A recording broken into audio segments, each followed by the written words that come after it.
and they're hijacking our kids' physical and mental health. And most kids and most parents and most educators and most coaches aren't even aware it's happening. This is something that could impact their bodies and minds for the rest of their life. It could impact how they eat and approach food for the rest of their lives. Boys and men now represent a third of all eating disorder diagnoses today. You can't make someone change. Ever. Nobody has ever made another person change in their entire lives. Change comes from within. People have to want to change, they have to be motivated, and they have to change themselves. Rich, what's up, man? So good to have you here, brother. What's up, Larry? Thanks for having me. You bet, man. Okay, so what are we up against here with social media? The images, man. We're up against a fight, Rich. The world. We're up against the world, Larry. It's called life. It's hard living. So. Yeah. But no, the documentary, Generation Flex, I think about I grew up a fat kid. I didn't find fitness until 17. Right. And I remember there was Flex magazine and there were bodybuilding magazines. I still remember this. I remember when Men's Health came out, because I was like, oh, it's actually kind of more of a healthier version of this. But those were the images that we saw. But now, the youth of today, man, they're just bombarded by these things. Oh, look, anybody that grew up before 2005, if you wanted to find these images, you'd have to go out and source them. You'd have to go to a newsstand, or you'd have to subscribe to them. They didn't just fill up your social media feed. It wasn't something that you just saw on Instagram or Facebook or TikTok. So the fact that we're being bombarded with these images and with this messaging is wildly different than the way that you or I and lots of guys grew up. And I think because of that, as parents, we're not particularly well equipped with how we're talking to our kids about it. I got to be honest too, man. This is new to me. And you're talking to a guy who's been in. I even have my degree in sports medicine with a minor in nutrition. I was actually going to go into corporate wellness, so fitness and wellness has always been a part of my life ever since the age of 17. But my kids are asking my boys, because I have all boys, but my boys are bringing up things and saying things and even asking questions, and I'm like my 17-year-old was asking me all about peptides. Yeah. And I'm like, I don't even know enough about peptides to tell you about peptides. Where'd you learn that word? I know. Where'd you learn that word? I'm like, I need to do some research before I talk to you about peptides. I don't know much about them, but yeah, they're seeing all these things. They're learning things quickly that you and I didn't necessarily have. Look, if you head to your local gym, you're going to come across these clusters of young men, and they're lifting weights. They're swigging from these mysterious looking shaker bottles, and they flex. Have you noticed this? This every day. It never happened when I was growing up. You would never flex in front of a mirror. You would get so much, from your friends. But all they do is flex and look at their pecs and their tris and everything. So some of these guys, they might be training for sports. Some of them are working out stress, but a lot of them are struggling with disordered eating. They're struggling with compulsive exercising, which is a technical term called hypergymnasia, sorry. And a lot of them are struggling with a mental health condition called body dysmorphia. And at the root of all these conditions that are colliding on this next generation of boys and young men are two powerful forces. You've got social media platforms and you've got supplement companies, and they're hijacking our kids' physical and mental health. And most kids and most parents and most educators and most coaches aren't even aware it's happening. So what we're doing in this movie, in Generation Flex, which is the first feature-length documentary from Men's Health, where I work, we're really unpacking these forces. We talk to some of the world's leading experts and authorities on how this generation is being molded by these two powerful forces and why it matters. Because to your point, you have a 17-year-old, I have a 14-year-old, you've got other kids, other boys specifically. This is something that can impact their bodies and minds for the rest of their life. It could impact how they eat and approach food for the rest of their lives. So we're kind of have a short window where we can sort of try to figure out a way how to talk about this and how to reinforce positive, productive values. And it can't just be that we turn off social media, right? Because that's not going to work.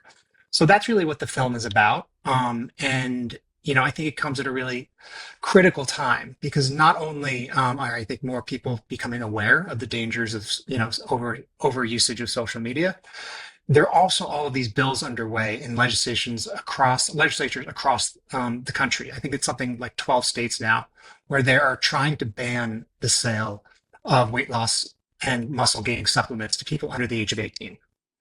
The idea being that we just don't know what's happening in their bodies. We don't know the impact it's going to have on their bodies. And we also, for the most part, don't really know what's in these supplements because they're not really regulated. So with all this legislation, all this discourse going on at very high governmental levels, and all this awareness happening in the home as far as like, is Junior on social media too much? Now is the time for us to enter the conversation and sort of help people really understand the issues that we're talking about here. I got to be honest, man. We're completely unprepared for this. Like I remember growing up in high school, I'm sure, I mean, for as long as guys have been around, I'm sure there's been a level of dysmorphia, right? That we just quite frankly don't talk about. Like I remember, or we normalized it, right? Like yeah, how many wrestlers did you know who were trying to cut weight all the time, or how many so football true. players who were always trying to bulk up, right? Like Yeah, that's disordered eating. And one of the experts in the film said, if you recorded a lot of what you'd hear at like a girls' just at gymnastics meet, like it's the same as what you would hear in a boys' wrestling meet. It's really like these conversations that are going on that point to a really unhealthy relationship with food and fitness. mm. Again,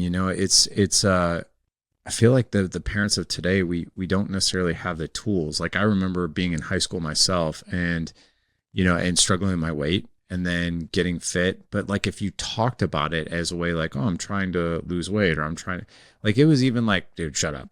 Like, you know what I Yeah. mean? Like, but now, this is a real problem that's affecting, obviously boys and girls. And I know, my God, dude, I don't have daughters, but I have heard horrific things from dads with daughters, like that Yeah. the daughters just feel like they can't measure up to what they're seeing online. And dudes, like the boys are probably feeling the same, right? Right. Well, so here's what's interesting is that any moms or women who are listening to this, they're just sort of nodding their head and they think we're clueless because this has been going on with girls and young women for decades, if not Yeah. centuries, Yeah. right? This is a very, very well documented, if poorly understood phenomenon, whether you're talking about hypergymnasium or disordered eating. Certainly when I was growing up, that's who had an eating disorder. It was, a 16-year-old girl. It was not a 16-year-old boy. But that's changing rapidly. Boys and men now represent a third of all eating disorder diagnoses today. And until about 10 years ago, male patients couldn't have even received a diagnosis because loss of menstrual cycle was a qualifying criterion. So the entire diagnostic criteria was built with a focus on the female experience. Again, as it should be, because that's really where the majority of these cases were coming from. But that's changing. So now that we've changed the diagnosis, we're seeing this uptick in eating disorder diagnoses among boys and young men. And according to a 2023 report, rates of pediatric eating disorders, hospitalizations increased 139% from 2002 to 2019. And the largest relative changes were in males ages 12 to 14. So that's where you're seeing the growth. 12 to 14. That's when they first start to hit puberty. That's when they first become aware of their bodies. And they lack the sort of critical thinking skills that would allow them to make smart choices as far as what they're putting in their body, how they're using their body. So this is a serious, serious problem. Wow. And the fact that you have this background, you have four boys. The fact that this is news to you is all the more reason why we made this film, because we really need to be talking about these issues in a way that makes people understand that not only are the issues pervasive, but they can be permanent and they can be really destructive. Wow. So like 12 to 14. Are you serious? Yeah. Like I can't even like I didn't expect that. I expected like, a little bit later in but it doesn't surprise me. So what types of signs and warning signs should we maybe be looking for? So a common misunderstanding about disordered eating in particular is that you are starving yourself. You're not intaking food. You're not taking in food, and you're losing weight. And that is certainly, I'd say, the majority of eating disorder diagnoses. But there is a counterbalance to that, which also falls under the rubric of disordered eating, where you're intensely engaging in muscle mass and weight gain, and you're eating to do that. And you're doing it in a way that is consistent and it's vocal and it's ultimately disruptive.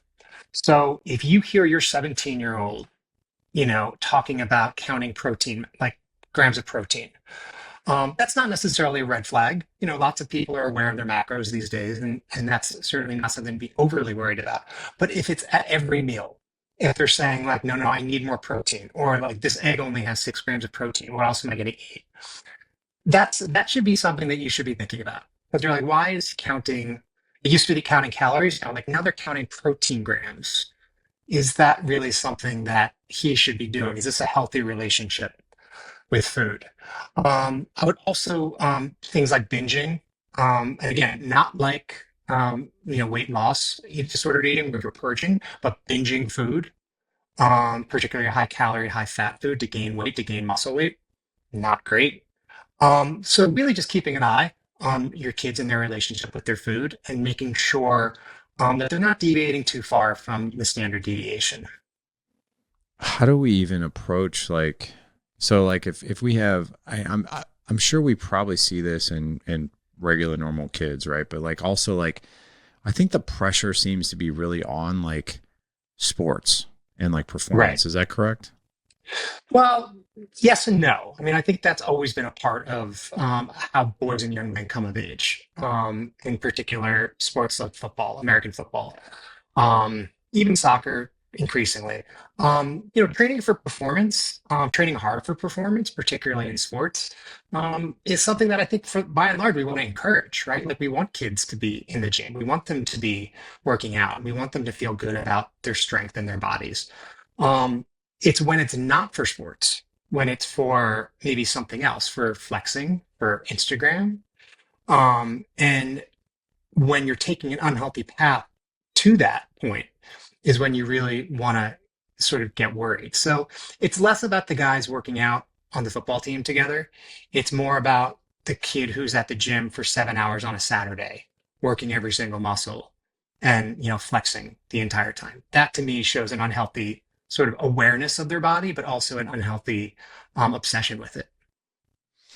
When it comes to like the macros and the counting and that kind of thing, like I mean, granted, I got a background in this stuff, so like I'm even having conversations with my 11-year-old right now about just food choices because Hmm.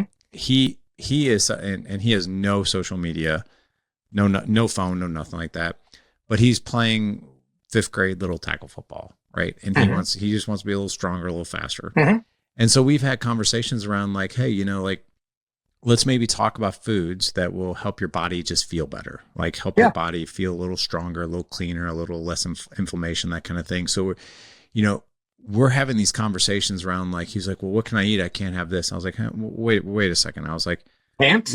we're not about like deprivation here. Yeah. What we are about is just understanding like what this food is and how it impacts our body. That's Yeah. really it. Like, and there's some better foods and there is some junk food out there, but it's just really good for you to just know what they are and when to have them. Yeah. But when it comes to like educating our kids on like macros and nutrition and that kind of thing, is there a way that we're maybe unknowingly doing this in a dangerous way? Well, look, if we're bringing it up, if they're like totally oblivious and Yeah. like not really concerned with it, then like, yeah, we're sort of feeding into the flame a little bit. That like when planting the seed that maybe this should be something they might be obsessed over. So if they're not asking, I would not sort of start talking about counting macros and things like that. I would err on the side of what you're doing, which is really focusing on the relationship between what we eat and how we feel and how we perform.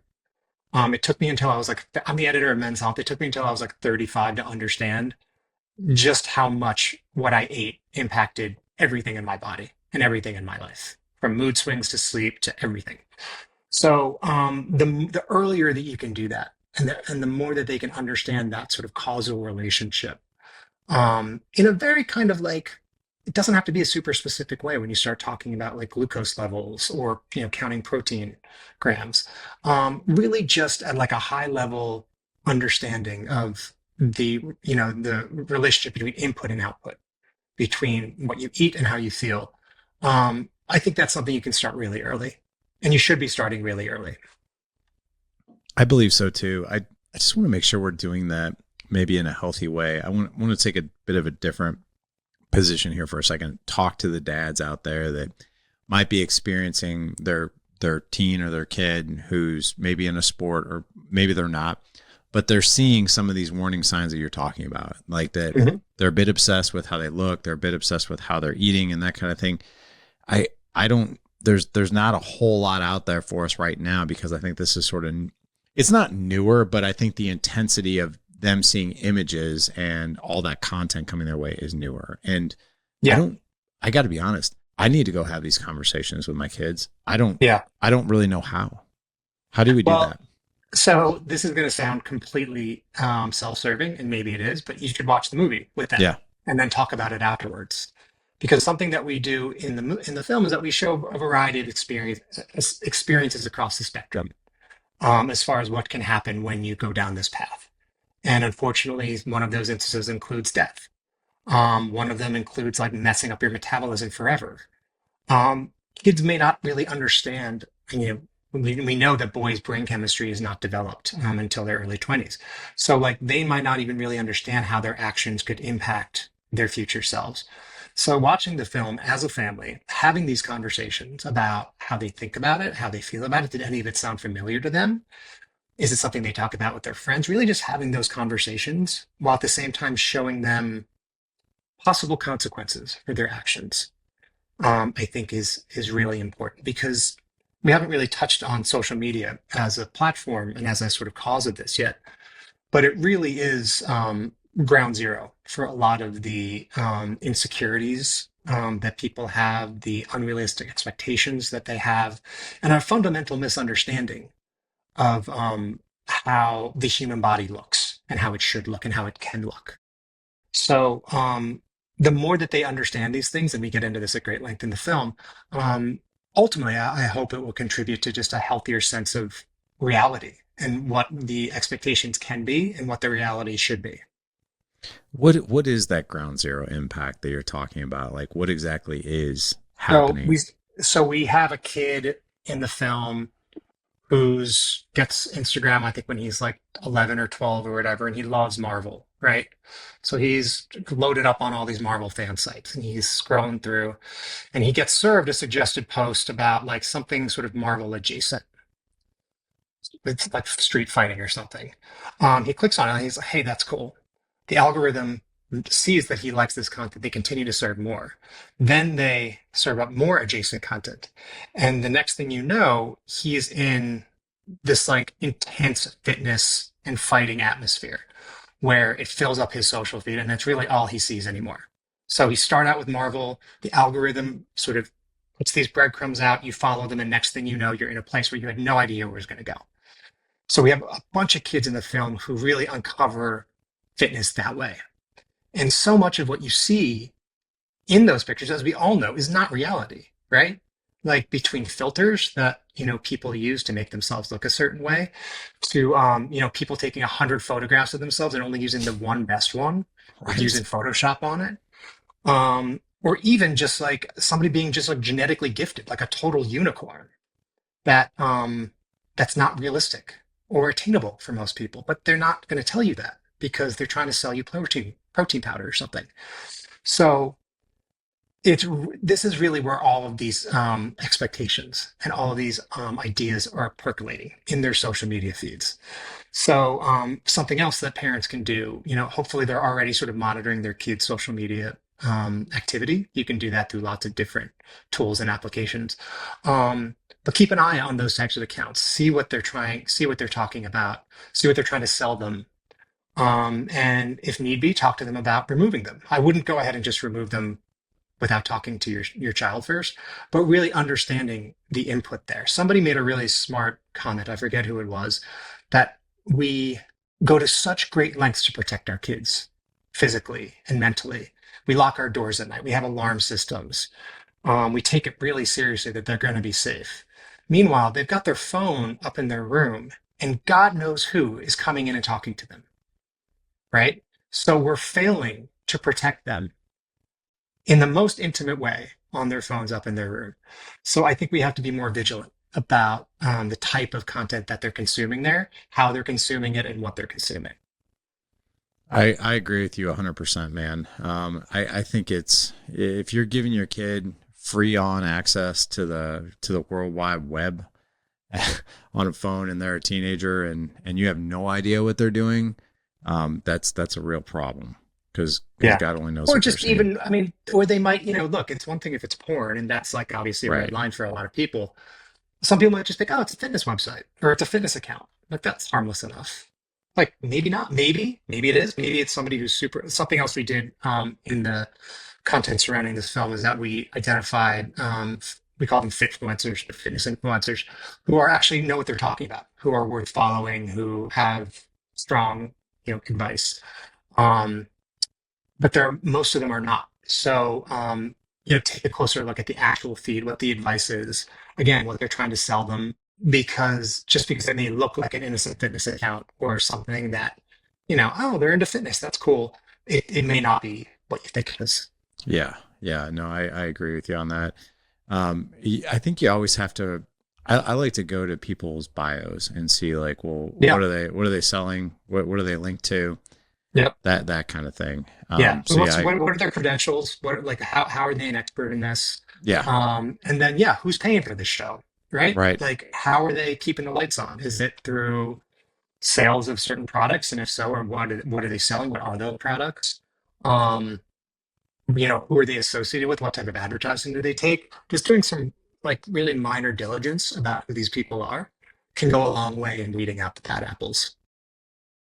What about kids' friends? That's obviously a major influence is the kids' Yeah. friends and what they're into. So you could, I think a lot of us, we can have a lot of conversations with our kids that are very fruitful, and then all to be minimized. When you're fighting the battle of the phone in their hand, the social media that they're Yep. following, and the friends that are doing whatever they're doing. But what? So the friends is the trickiest piece, and this Yeah, is the tale as old as time, right?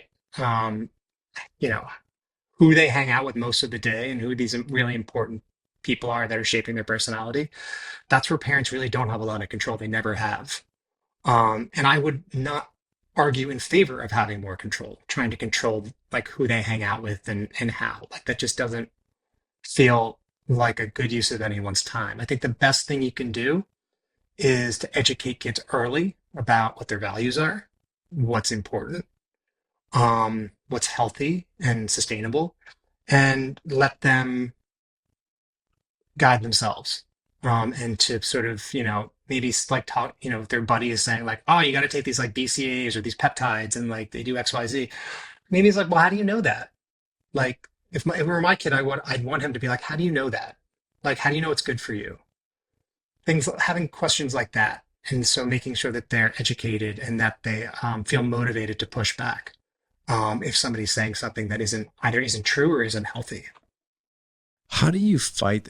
How do you fight the battle going back to like influencers or even friends to where like your kid is going to tell you something like, dude, there's been many things that my son has told me. They're like, oh, it does this. I'm like, no, it doesn't. I was Yeah. like, dude, I have a 4-year degree in this. It doesn't do that. Like Yeah. whatever this is. And he's like, well, they said it would. And like, I'm like, no, but like, it's really fact checking a lot of the things that I think that they're taking in. Yeah. And look, I mean, that's part of my job. So we do it all day, every day, because the internet can be an interesting place sometimes. But yeah, medical misinformation, scientific misinformation, even things that are just sort of like cherry picked, right? Like someone can be like, well, I saw a study and it looked legit, so this must be true. And it's like, and again, not to get too nerdy, but like, what kind of study was it? What was the sample size? Is it, was there a placebo involved? Like all these things that like people who really understand how science and research works, these are the questions that they ask. I'm not expecting a 16-year-old boy to understand and to apply this. So, Right. you can come to Men's Health, that's amazing, but there are other resources out there where, you're getting information that has been vetted by experts that have looked at the sort of totality of the research done around it and come to something resembling a conclusion, or at least a piece of, actionable advice. Just saying that you read something on Twitter or you saw something on TikTok, like I don't feel great about that. That's just you me, don't though. you don't want to get all your nutritional advice from It's somebody just on not for TikTok. it's not for me. Not for me. I'm just old fashioned. Yeah, same here, man. Same here. Yeah, it can be a minefield, I think, for kids. So let's talk about this. Like, I'd really love to feature maybe even like some men's health resources that we could point even Yeah. our kids to, because like the kids, they're on the Snapchat, they're on Instagram, they're on TikTok, and they think that is like a legitimate place to get information. If we were to have a conversation with our kids of like, hey, I know you like these channels, but if you really want some good resources on what it is that we're talking about here, go here. Yeah. Where would we send them? So mental health is we are active all the places where you just listed, and we've kind of like optimized the content for that audience. So what you're going to find on like menshealth.com, our website, is not what you're going to find on TikTok, which is at I think Men's Health Mag. Um, and again, we can get you all the handles because there's slightly different handles for the different platforms, but we are at all of those places, and we cover these things relentlessly. Because we know, particularly for things like, supplementation and fitness with young adults, we know that the audience is there, and we know that they're clicking on it, particularly on places like TikTok, Snapchat. So yeah, so that's I would start with us, and then if not, look, I would just the search functionality on our website is not the best, so I would just Google like Generation Flex Men's Health. It'll take you straight to the landing page where we have all of these resources. As far as if you are going to supplement, here are the only supplements you should be taking. What's happening with these state banned in legislatures, and why is it happening? How can parents talk to their kids about this in a productive way? And most importantly, perhaps the film, which is 70 minutes. It follows four kids on this journey. They're incredibly generous as far as opening up and being vulnerable with us about their experiences. And it's just a really important conversation that I think everybody, parents and kids, need to be having. And to that end, let's talk about this as far as like the film, right? Which, by the way, thank Mhm. you guys for doing that. But let's just say we watch the film. We start to have some dialogue. In your opinion, what would be some good talking points with the kids of maybe some good questions, some good things to maybe bring to the surface to make sure that they understood or got? Any advice you have around that? Yeah, I mean, I would find out. I'd sort of put on your, critic's hat and say, like, well, what did you think? Did any of this sound familiar to you? Do any of your friends act like this? Um, really trying to suss out, because again, kids like to talk about themselves primarily. Suss out how it resonated with them specifically. Um, and again, I think the last thing that anybody wants, much less a 16-year-old boy, is to be lectured or to be told that they're wrong. That doesn't work. I know that doesn't work, both as a parent and a kid. Um, I think it's really helping them understand on their own and to recognize on their own what's happening around them. And look, I think a lot of kids are really smart about like social media algorithms, right? Like I think they might actually roll their eyes at that part of the film because they're like, we know that we're being targeted by algorithms. Like what else is new? Parents might not know that, or kids might not understand like the extent to which those algorithms are created to really manipulate and to isolate people. Um, so yeah, having them talk about their experiences in the context of the film, and look, if they see it and they're like, yeah, that didn't, I don't know anybody like that. A, I don't believe them. But B, they might not be ready to talk about it then. It might be something, maybe you talk about it at the dinner table the next day. Or maybe you and your partner are talking about it and, your son might want to chime in and say, like, well, actually, like, I did notice this with my buddy the other day. Have them lead it, I think is the most important thing because, we want it to be a conversation and we want it to be productive, but we also want them to feel invested in the outcome. Yeah. What about if parents, like, let's just say we watch this with our kids and we know that those warning signs are there. Like we Yeah. really, and I think for those parents, like they're probably highly motivated to not only understand like, hey, what did my kid think, Yeah. but maybe what is my kid willing to do different? Would that Yeah. be a question, do you think, or do you think that would be too intrusive? No, I don't think it is intrusive. But I think, if you come at it from a place of empathy, understanding Hmm. how they develop these habits and maybe understanding that they might not even understand that what they're doing is unhealthy. I think this is an area where the whole "it takes a village" thing really comes in handy. Some of these kids may have coaches. Some of these kids, all of these kids have doctors, certainly. They might have other male role models in their lives, an older cousin or something like that. Um, tap that, tap that network, because again, the parent-kid relationship at that age, and 14 to 18, is fraught, right? And there are a lot of landmines. But I think bringing in another sort of, I guess, authority figure or a trusted figure to help them unpack it, I think could go a long way in getting the achieved outcome. I think the last thing you want to do as a parent is to call them out, right? Because as we all know, calling anybody out, your back gets stiff, you back out of the room, nothing to see here. That's not what we want. We want to engage them and make them understand on their own. Yeah, because this is definitely not a one and done conversation, right, Rich?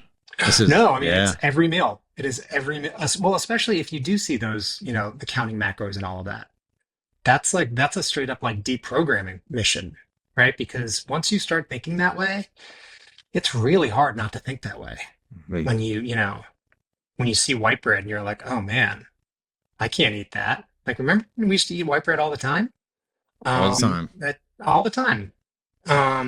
Because once you start thinking about things as, whether it's fuel or a collection of macros, it's hard to think differently about that. So it's really just having patience and being part of a process where you're helping them decouple this idea of like a perfect body, a perfect performance, any of these sort of unattainable things from, the amount that they work out, what they eat, and how much they eat, and try to develop a sort of healthier attitudes towards both of those things.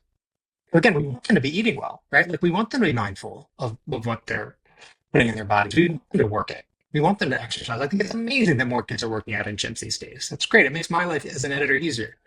But it's really taking it a little bit too far, letting it take over the rest of their lives, and really impacting their bodies and minds in a pernicious way. I think is where you start to get into trouble. I would really love to and I agree with you, man. Like I do think that's where we get in trouble. I think just to be devil's advocate here a little bit, Mhm. because like,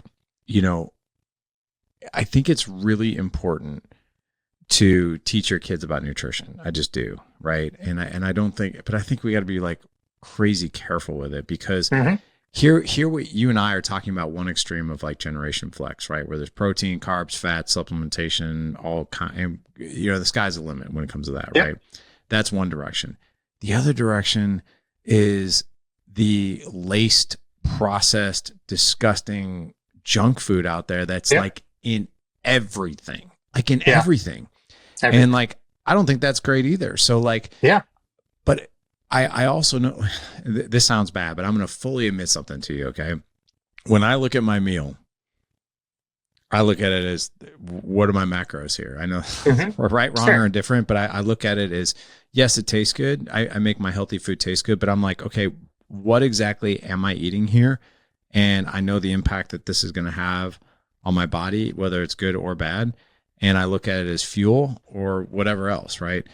But, Mhm. if I am just out there like, well, I'm just living my life and I'm going to eat for taste, I don't think that's great either. Like Yeah. there's so many just landmines out there as it relates to Yeah. good and bad, and we can go in both extremes. So like, how do we meet in the middle and like, hey, I'm going to teach you about nutrition, teach you about food. We shouldn't go in this extreme, but we shouldn't be all about taste either. It's got to be like the Goldilocks, you know? I mean, that's the thing. I mean, I think it's teaching your kids both of those things, and that both of them can be true. To your point earlier about still counting macros, I think a lot of people do that. The difference is, does it ruin your day if you didn't get enough protein?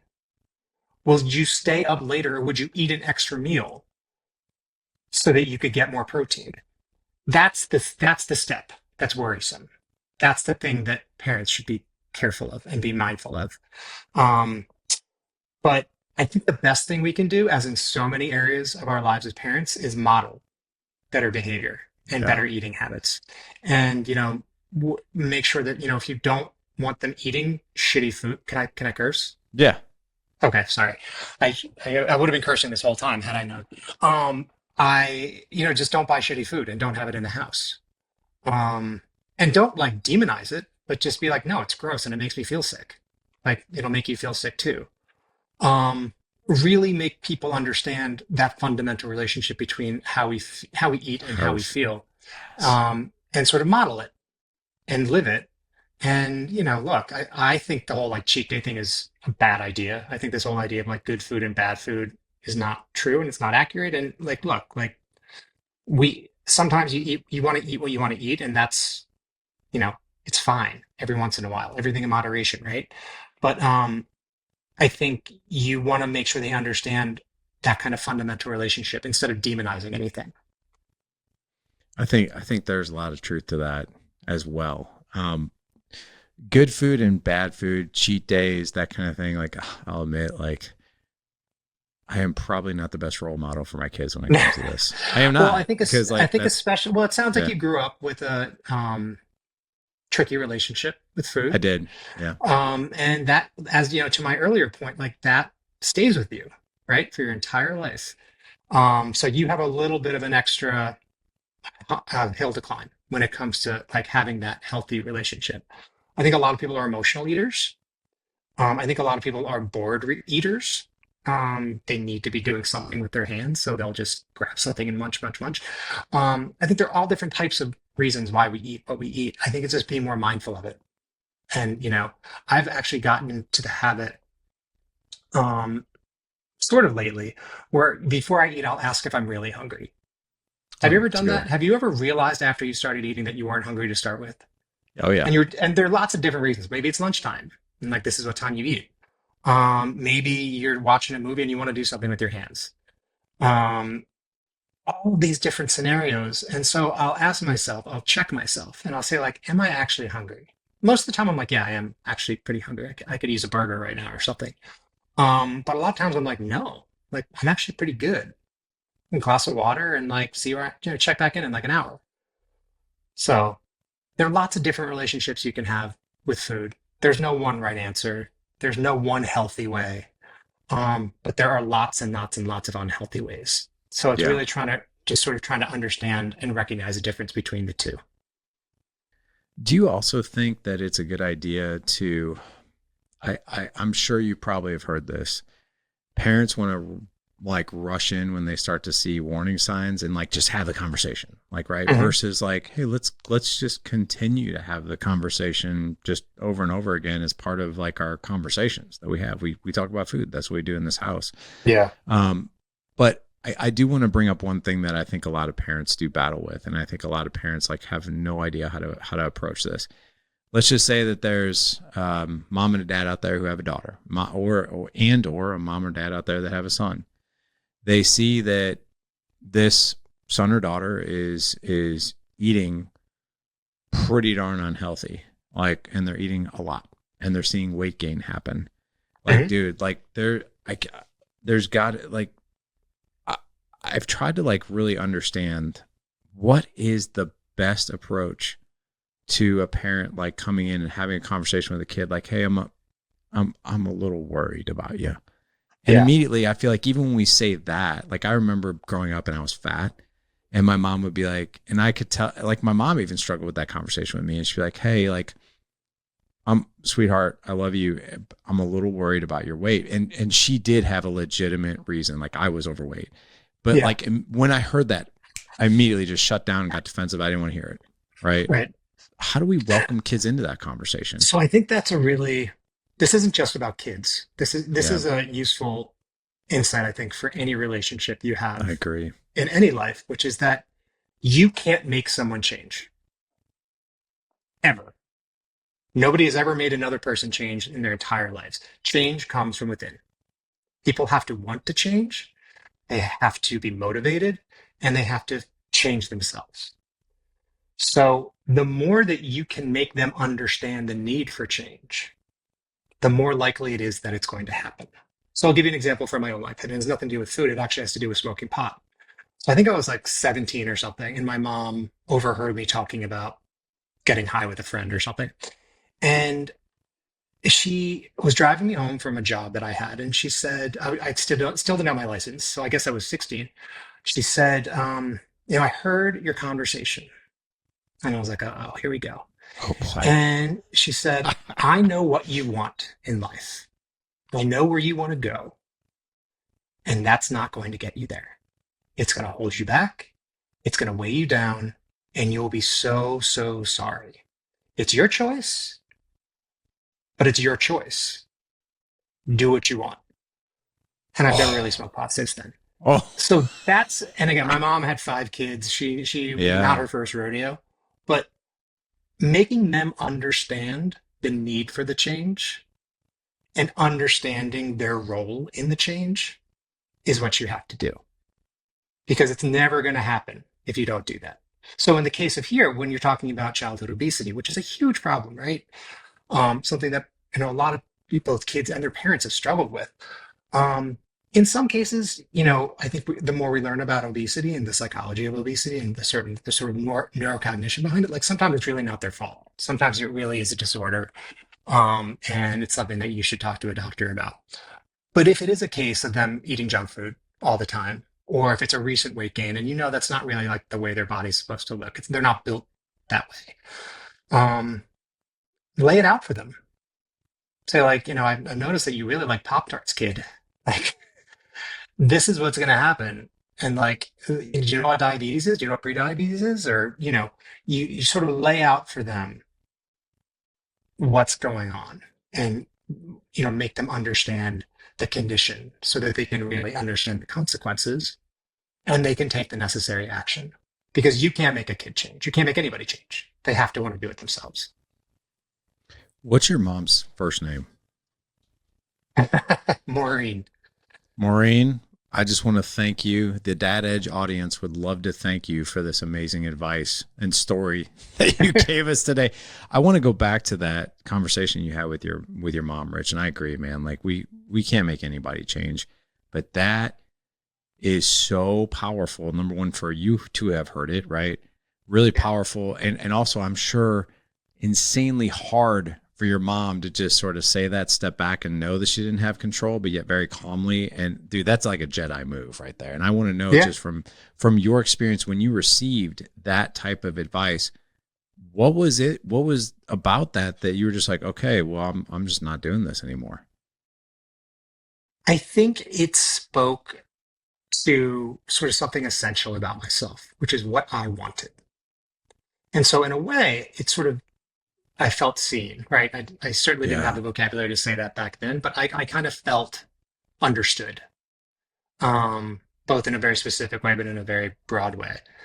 And I think it pointed out to me a very obvious thing, which I wasn't thinking of, right? Because I was 16 and a knucklehead, which is that maybe, smoking a lot of pot is not going to get you where you want to be, not get me where I want to be. Maybe it's not going to let me perform at my best in all these different ways.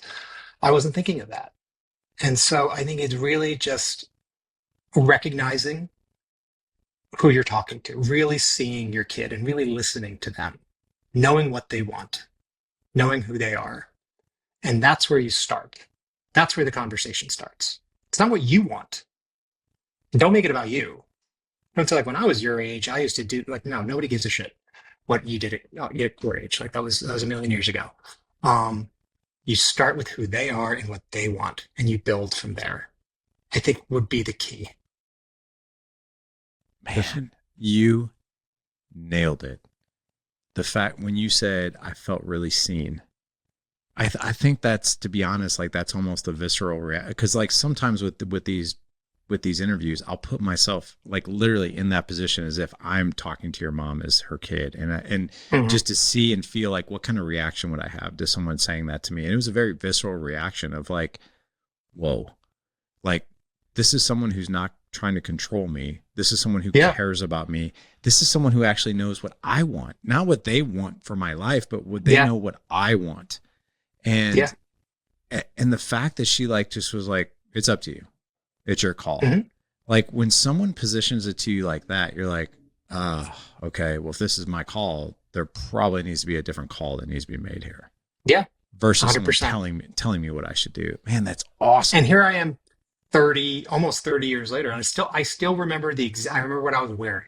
I remember the moment Really? crystal clear. Yeah, and it is really stuck with me. So yeah, these conversations are hard. God, being a parent, it sucks. It's hard, It's right? hard. I mean, it's great, but there are lots of really tough moments. Um, but I think particularly as they become teenagers, it really becomes about how you give up control and how you empower them and give them agency to make those decisions that, A, hopefully you agree with. But at the end of the day, it's not really about you anymore. It's for them, right? So true, man. Yeah, man. Again, tell Maureen we said thank you very much I for will. that. I I am will. not kidding.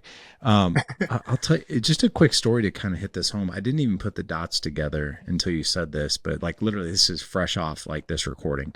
My oldest son, who's 19, he's a senior in high school. He's always about ready to turn 19. He's senior in high school. His girlfriend is a freshman in college. She's 5 hours away, and he had some grades that were that were not to our wanted to go visit her this past Friday, and I was like, you need to have your room clean, laundry done, Right. and all your grades need to come up, and it needs to be done by Thursday night if you want to leave Friday morning. And he's like, okay. And dude, I was like on him every day, and my wife finally looked at me. She's like, why stop? Just stop. Yeah. And I'm like, stop what? She's like, Larry, like, you're on him like did you get your stuff done? Like, let him fall on his face. Like, Yeah. just be like, look, man, you know what you're supposed to do. Check in with me on Thursday night. If it's all done, you got it. If not, well, you know the deal. And when she told me that, I was like, no, I was like, I need to stay on. She's like, no, you don't. Like, Yeah. if he is going to fail, let him fail, like face plant and feel the pain of not seeing his girlfriend. He'll learn. Yeah. And I don't know what it was about that, but finally by Wednesday, I was like, I think you're right. And I laid off, and like I checked in. I didn't check in with my kid, and I think it was like Wednesday night. He's like, aren't you going to ask where I'm at? And I'm like, no. You'll tell me tomorrow. And he's like, Yeah. really? I'm like, yeah. And So what happened? dude, he got it all done. Amazing. You're right. See, so there you go. it comes from within. He did it for himself, not for you. Yeah. You bugged him all yeah. week into doing it for you. And then you take that away from him, Oh, so good, man. which is the other thing. Yeah, he can fail, but he could also succeed. Yeah. And he succeeds on his own. And that feels good, right? Heck yeah. Well, it's 10x better for him because Yeah. he knew he had the 100%. ownership. Yeah. Man. All right. If we were in person right now, I'd be high fiving you and giving you like a bro hug right now. This was awesome, man. Next time. Next time for sure in person. Well, number one, I love Men's Health. I'm a huge fan. I've been a huge fan of Men's Health ever since you guys literally hit the market. I love the work that you guys are doing. This is great, wholesome work. It helps us parents out so much. But I want to make sure that we provide anything that you want to share with the audience of things that they could go find that are more resourceful or anything like that. Yeah, I mean, look, that's incredibly kind of you, and we're big fans of yours as well. And I would just say, not just because I was involved in its production and its promotion, but like Generation Flex is a really important film. I really believe that as a parent of three kids, and I would recommend everybody watch it. It's available on Apple TV, it's available on Amazon, and it's also available on menshealth.com. So yeah, check it out, watch it with your kids. And have the conversations because you can't start too early. Guys, I would highly recommend you go check out this film. It is so good. I haven't watched it with my kids though. That's what I'm gonna do. Watch it with your kids. Movie night. I'm gonna do next. Yeah, movie night. This is what we're watching for movie night. I love it, man. Amazing. Gents, go to thedadedge.com/537 for this show. We're talking to Rich Dorman today about Generation Flex, how to have conversations with your kids. Again, go to thedadedge.com/537. We're gonna have all his links in the show notes. Just for you guys. And Rich, I got to tell you, man, like this conversation was incredible for me and it was so timely. And I am not kidding when I say send your mom a text and tell her the entire Dad Edge audience says thank you. I absolutely will. Larry, Yeah. thanks so much for having me. Oh, you bet, brother. Thank you.